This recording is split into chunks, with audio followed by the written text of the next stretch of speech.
lo agradecen. Es Carlos Sánchez Berzaín, está conmigo aquí en el estudio. Gracias, Carlos, por acompañarme el día de hoy, a terminar esta semana. Gracias, Patricia. Además, con muchísima lluvia aquí en Miami, este hombre llegó puntual como siempre porque es un caballero.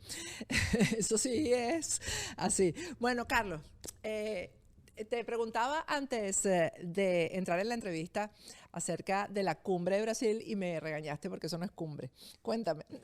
Bueno, la reunión de presidentes que ha convocado Lula en la semana que termina ha hecho en marco de una organización de papel, de esas que se han creado entre Chávez y Castro durante este siglo, para tratar de dar alguna institucionalidad a los sistemas dictatoriales y combatir a la Organización de Estados Americanos. UNASUR empieza como una idea de Chávez el año 2004 en el Cusco. Después, el año 2008, en el Brasil firman el Tratado Constitutivo y empieza a funcionar a partir del año 2011. Fija su sede en Quito, donde construyen un gigantesco edificio que se hizo en la dictadura de Correa y que el presidente Lenín Moreno, que sacó al Ecuador de la dictadura y lo devolvió a la democracia, le dio un mejor uso porque estaba vacío. En Cochabamba, Bolivia, construyen otro monumento al cemento que iban a ser las oficinas administrativas de UNASUR. Están vacías. Eso ha sido simplemente gasto, y despilfarro y corrupción. Y están vacías porque la denominada UNASUR, como toda organización de papel nada más, de reunión, no tiene dinero para pagar sus cuentas, no tiene personal y se reúne cuando hay un presidente que puede pagar la reunión. Entonces, Lula, que acaba de llegar a la presidencia del Brasil y que tiene los recursos del Estado brasilero, ha convocado a una reunión que no es cumbre, es una reunión de presidentes de esta Unión de Países de América del Sur, UNASUR, que se han reunido con el propósito de llevar adelante un proceso de integración.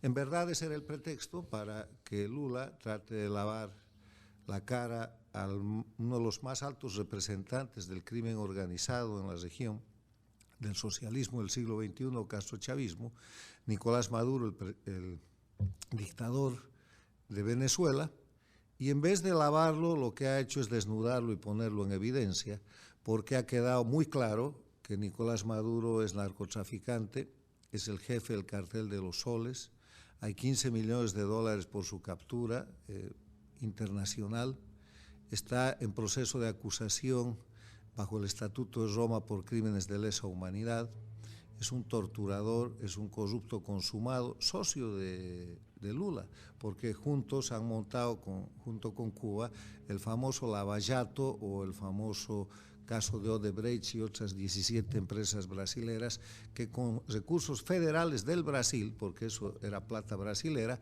y con la operación de Chávez y Castro ensuciaron todo el continente y más allá.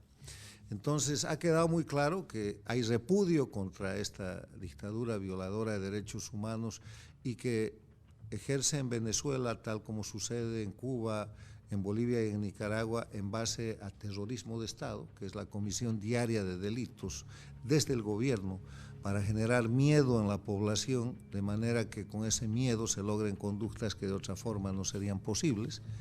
Ha habido el repudio del presidente del Uruguay, del presidente del Paraguay, ha habido el abrazo solidario de los gobiernos paradictatoriales, el peor papel seguramente el del presidente argentino Fernández, y la inexplicable actuación del presidente Lasso del Ecuador, que va de salida.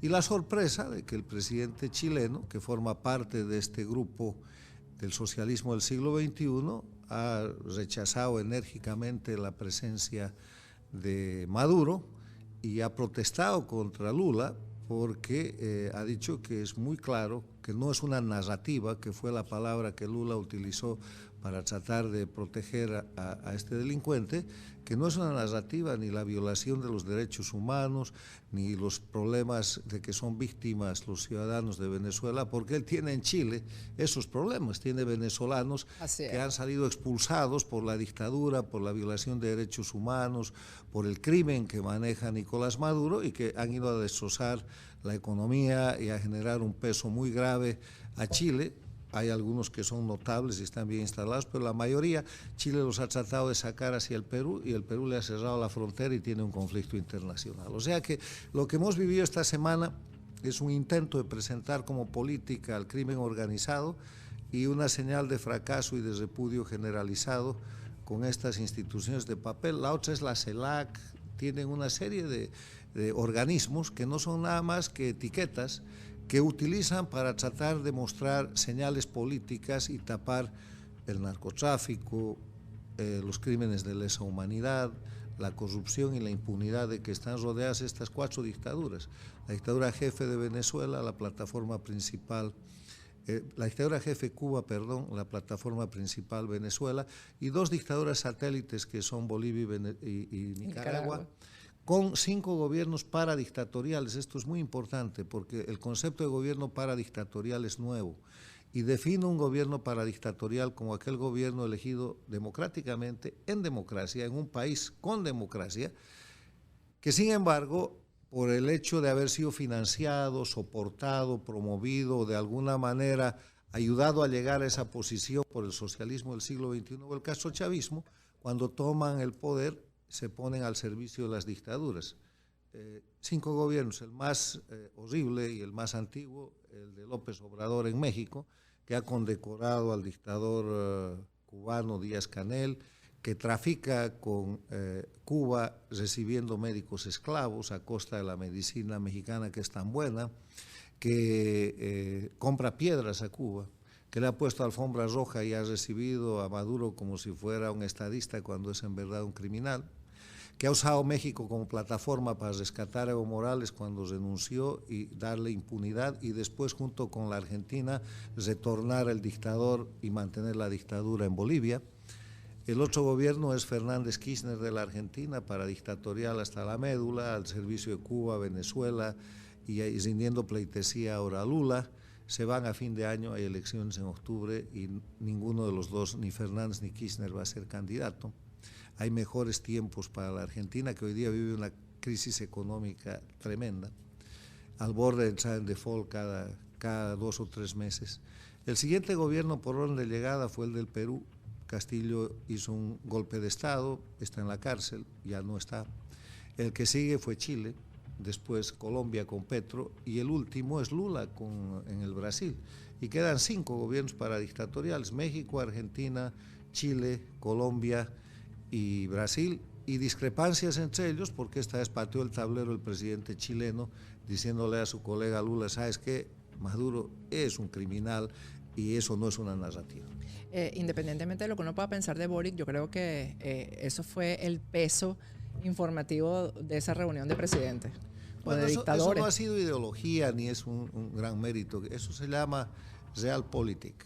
Lo que pasa con Boric es que está llevando primero es un presidente de minoría. Hay que recordar que Boric en la primera vuelta sale segundo y tiene cerca de un 24% de apoyo. En la segunda vuelta gana, pero la minoría está marcada por la primera vuelta. Lleva adelante un proceso de reforma constitucional que él había preparado y era su plan de gobierno para hacer de Chile un Estado plurinacional. Y el 4 de septiembre del año pasado, el 63% de los chilenos le dice no y le ganan.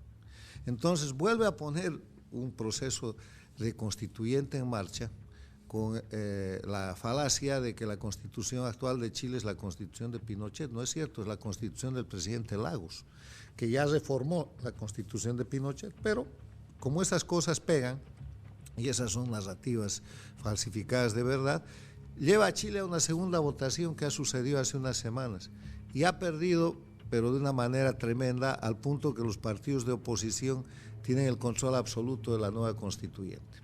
Entonces, con esa realidad política, más cerca de varios cientos de miles, cerca de 1 millón de venezolanos en algún momento, con los que no sabe qué hacer, porque hay venezolanos buenos y venezolanos malos, y eso es como la época en la que Fidel Castro hizo la expulsión del Mariel. El propio régimen venezolano se encarga de poner agentes, se encarga de poner de criminales, se encarga de poner buzos y se encarga de poner espías para desestabilizar los países con democracia. Y eso es un esfuerzo grandísimo, en este caso de Chile, cuyos servicios sociales, médicos, de seguridad están rebasados. Y por eso ha empezado a expulsar a los venezolanos hacia la frontera del Perú, y el Perú ha bloqueado su frontera y hay otro conflicto. ¿Cuál es el escenario cuando, por ejemplo, en el tema de Venezuela y ese programa que se los tengo prometido va la semana que viene, no tienen con qué pagar? No tienen con qué pagarle a los acreedores que son además amigos, como Rusia, como China, no tienen con qué pagarles. No tienen dinero, no tuvieron con qué aumentar los sueldos. Entonces, ¿eso en qué termina, Carlos? Mira, en las relaciones internacionales y en la política no hay amigos, hay oportunidades y hay intereses. Y lo que hicieron Rusia y China y siguen haciendo es que cuando Occidente, Estados Unidos, la Unión Europea, los países serios, el Banco Mundial, el Fondo Monetario Internacional, declaran inelegibles a las dictaduras, Cuba la primera, ¿qué le vas a prestar a Cuba si no produce nada, no tiene con qué pagar? Venezuela después, Bolivia está en la misma situación, Nicaragua está en la misma situación. No les presta Occidente, no les presta el sistema económico mundial, porque no pagan. ¿Y sabes por qué no pagan? Porque su balanza comercial es deficitaria, importan más de lo que exportan, no tienen con qué producir, no producen nada y están matando de hambre a sus pueblos. Entonces no les puedes dar dinero. Seguramente las Naciones Unidas les dan ayuda alimentaria, dan ayuda a los niños, a la educación. Entonces eso crea una ventana de oportunidad para que países emergentes como la China u oportunistas como Rusia, que tiene todavía la creencia de que es una potencia, aunque no tiene condiciones para eso, ocupan esos espacios y te empiezan a dar recursos con lo que tienen. Rusia te da armas, China te da productos, de repente un poco de dinero, vienen los chinos y construyen cosas, traen productos chinos, traen alimento, qué sé yo, y la deuda sube. Y llega un punto en que chinos, rusos dicen páguenme y no hay para pagar. O sea, la deuda de Cuba se calcula que está llegando a los 10.000 millones de dólares.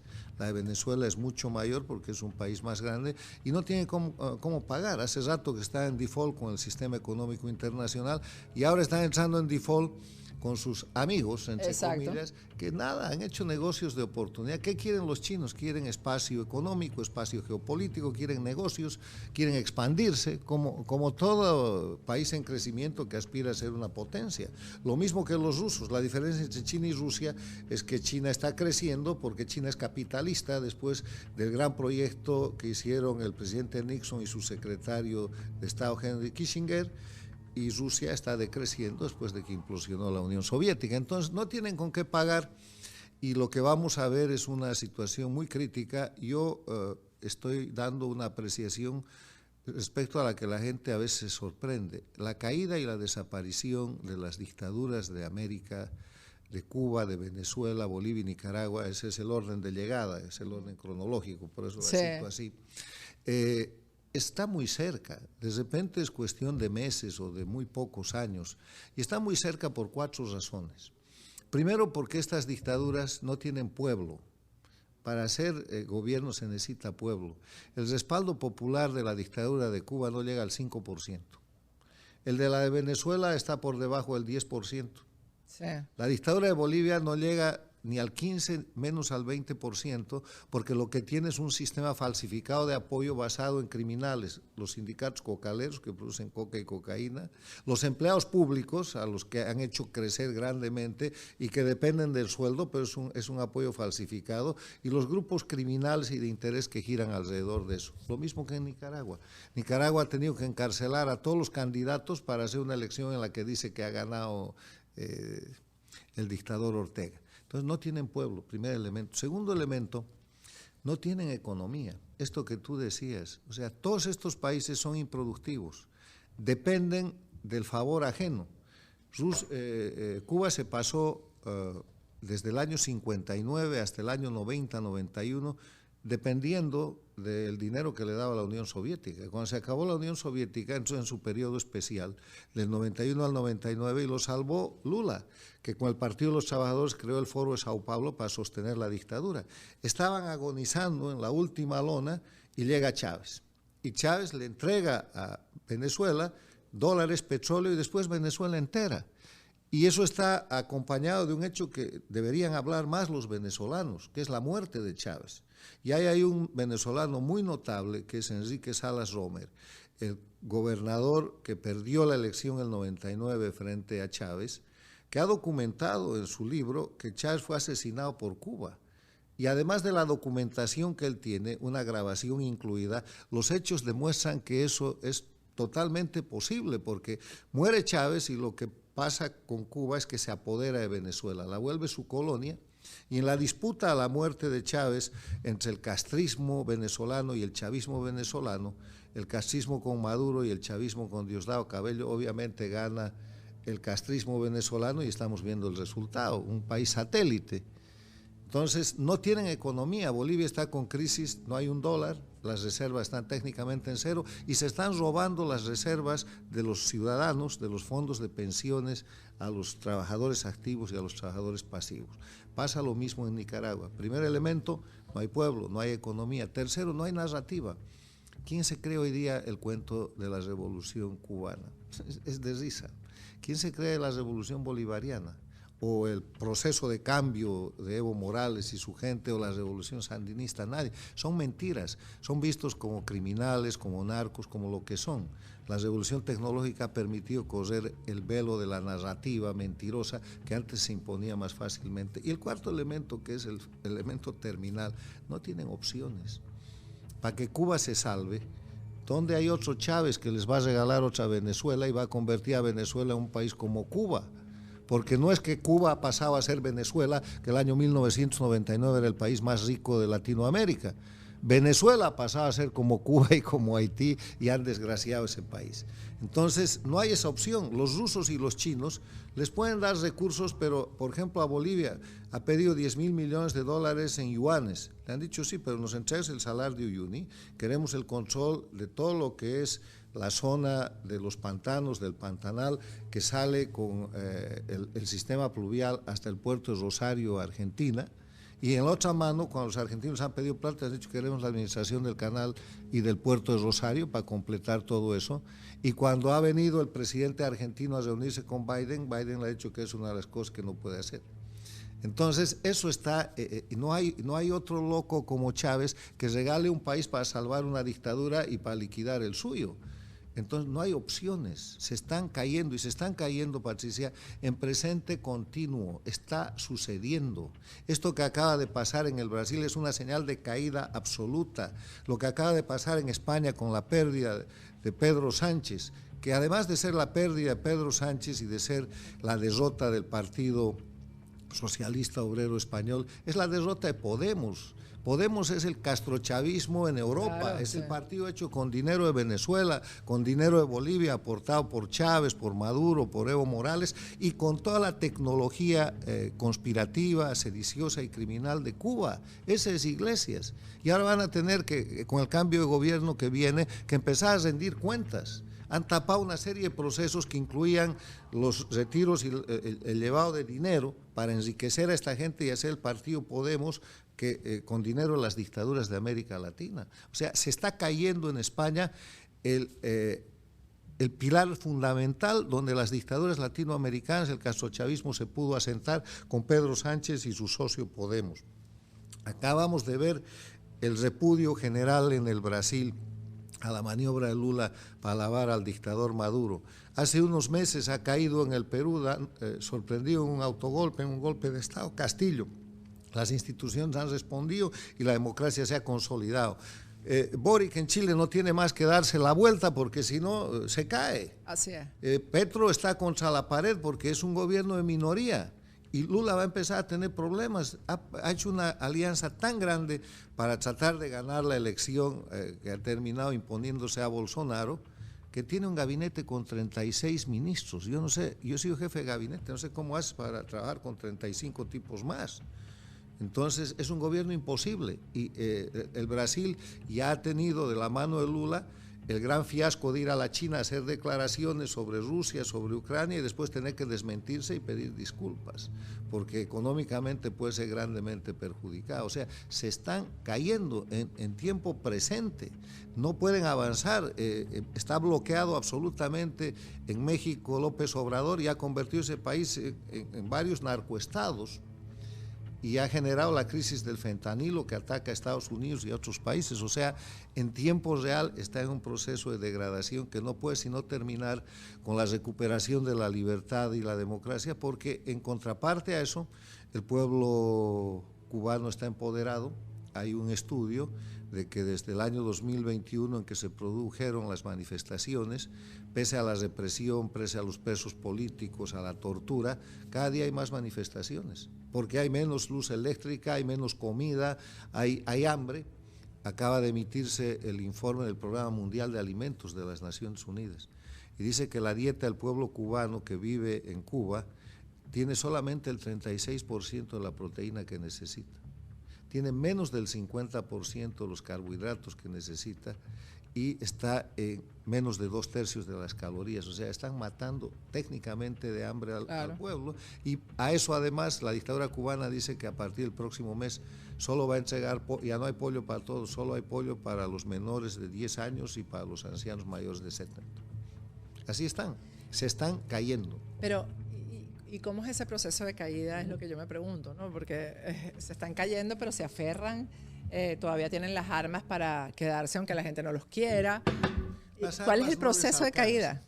A ver, el proceso de caída tiene unos grandes cómplices que hay que señalarlos y hay que repetir, y que son lamentablemente nuestros líderes en los países democráticos.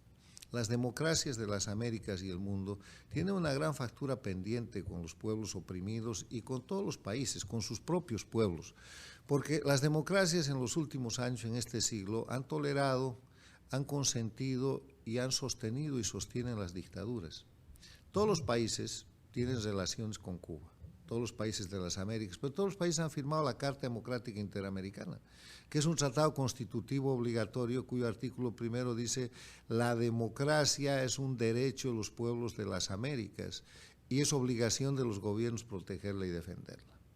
En ese periodo, con Carta Democrática vigente, se han vuelto dictaduras Venezuela, Bolivia, Ecuador y Nicaragua. Gracias a Lenín Moreno, Ecuador está salvado. Y el sistema interamericano y el sistema mundial, nada. En Cuba hay más de 1.150 presos políticos. En Venezuela hay la puerta giratoria que cada vez certifica la fundación, Foro Penal Venezolano, 400 que van girando. Venezuela secuestra a ciudadanos americanos para después negociar a cambio de sus criminales que están presos en cárceles y juzgados en Estados Unidos. En Bolivia hay más de 286 presos políticos, la más notable, la expresidenta Yanine Áñez, que fue quien facilitó mantener la dictadura y que regrese el dictador, así claro. Le han pagado. En Nicaragua hay cerca de 100 presos políticos después de que ha expatriado los 222 en la última movida. O sea, de esto estamos hablando, de que el sistema democrático latinoamericano y mundial tolera esta situación y no cumple, porque esto no es un favor, no cumple sus obligaciones jurídicas internacionales. ¿Qué son las obligaciones jurídicas? Cesar esas dictaduras. Es una obligación jurídica internacional de todos los países democráticos de las Américas y del mundo, no solo de Estados Unidos. Terminar con las dictaduras, empezando por Cuba, que tiene 64 años de dictadura. Ese es un proceso criminal. Es como tolerar que una banda de mafiosos se instale al lado de tu casa y dejar que funcionen y darles luz y darles para que paguen el agua y mandarles comida y mantener negocios si te pagan al contado con ellos. Eso está pasando. Y que el otro mafioso que está instalado una cuadra más allá, que es el régimen en Venezuela, que si te manda petróleo está bien, le pagamos, o sea, es inaceptable. Y más inaceptable es la conducta de la Unión Europea. La Unión Europea es la región agredida por la guerra de Rusia contra Ucrania. El motivo de la invasión es que Ucrania quería ser miembro de la Unión Europea y de la OTAN. Y Rusia invade. Entonces, esa invasión es una amenaza real a la paz y la seguridad internacionales de Europa, y Europa reacciona y da ayuda a Ucrania, y Ucrania está ganando la guerra. Pero mientras eso sucede, en América Latina las dictaduras de Cuba, Venezuela, Bolivia y Nicaragua apoyan a Rusia. No solamente la apoyan en votos en los organismos internacionales, la apoyan públicamente, y Cuba ha llegado a mandar voluntarios a esa guerra a través de países indirectos de la órbita rusa. Y respuesta a eso, el encargado de Relaciones Internacionales de la Unión Europea, Josep Borrell, visita la semana pasada Cuba para ver cómo hacen negocios. O sea, están haciendo negocios con el enemigo. Cuba es la dictadura jefe de América Latina que está apoyando la invasión de Rusia a Ucrania, y viene la Unión Europea a darle dinero al enemigo. Eso es inadmisible, y hay países que están reaccionando, Suecia, Finlandia, y va a haber un problema dentro de la Unión Europea el momento que eso suceda. Y además de cesar el apoyo a las dictaduras de parte de las democracias de América y de Europa, se ponga en cumplimiento. Te voy a dar una lista corta de las normas que están incumpliendo los líderes democráticos. La Carta de las Naciones Unidas, la paz como obligación jurídica internacional, la Carta de la Organización de Estados Americanos, la Carta Democrática Interamericana, la Convención de San José de Costa Rica sobre derechos humanos, que es impositiva, que es mandatoria, el Tratado el Estatuto de Roma para la creación de la Corte Penal Internacional por crímenes de lesa humanidad, la Convención de Palermo del año 2000 contra la delincuencia organizada transnacional. Hay solo 2 países que están aplicando la Convención de Palermo contra el crimen organizado: contra la gente de Venezuela, Estados Unidos, y contra la gente de Nicaragua, la Argentina, porque hay jueces independientes. Hay procesos contra Ortega en la Argentina aplicando la Convención de Palermo, pero nadie más.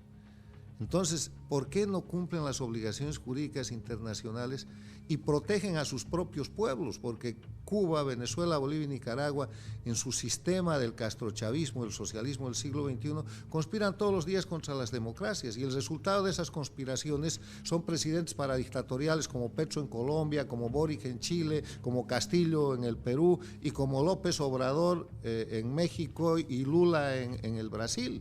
O sea, esa conspiración funciona. Utilizan los mecanismos de la democracia, el sistema de la democracia, para que con plata del narcotráfico, de la tortura, de la extorsión, de la guerrilla, del secuestro y del crimen organizado tomen los gobiernos. Por eso todavía no caigo en cómo esas dictaduras se van a acabar y cómo se van y cómo... Se están cayendo, porque pese a la complicidad, ahora esta complicidad no es eterna, ya están en evidencia, ya están señalados. En Europa se está empezando a montar el problema. Espera que el señor Borrell tenga que dar cuenta a la Asamblea del último viaje que ha hecho a Cuba, y vamos a ver si los países desembolsan. España, que es uno de los países con mayor inversión en Cuba, va a cambiar de gobierno. Vamos a ver dónde queda esa inversión. Y el cambio de gobierno es en los próximos meses. Argentina ya no le puede mandar un peso a Cuba porque no tiene. Bolivia, que es un gran sostenedor, está en quiebra y le ha mandado centenas de millones de dólares a Cuba, ha contratado médicos esclavos, ha hecho... En un país como Venezuela, donde precisamente no hay nada al frente o no hay ninguna opción real a esta que está. ¿Qué pasaría ahí en el caso de que sí haya una caída? Bueno, eso es algo que ha destrozado la propia oposición venezolana. Yo tengo un concepto sobre el que he escrito varias veces y vale la pena recordarlo hoy. Las oposiciones funcionales van a caer con las dictaduras. Bueno, tiene que ser así porque... Esa es la razón por la que las dictaduras tienen hoy día una caída más suave. Ajá. Porque a la dictadura de Venezuela, para hablar en el caso de tu país, la sostiene un conjunto de gentes que ahora han llevado primero quisieron fracasar el gobierno legítimo de Venezuela.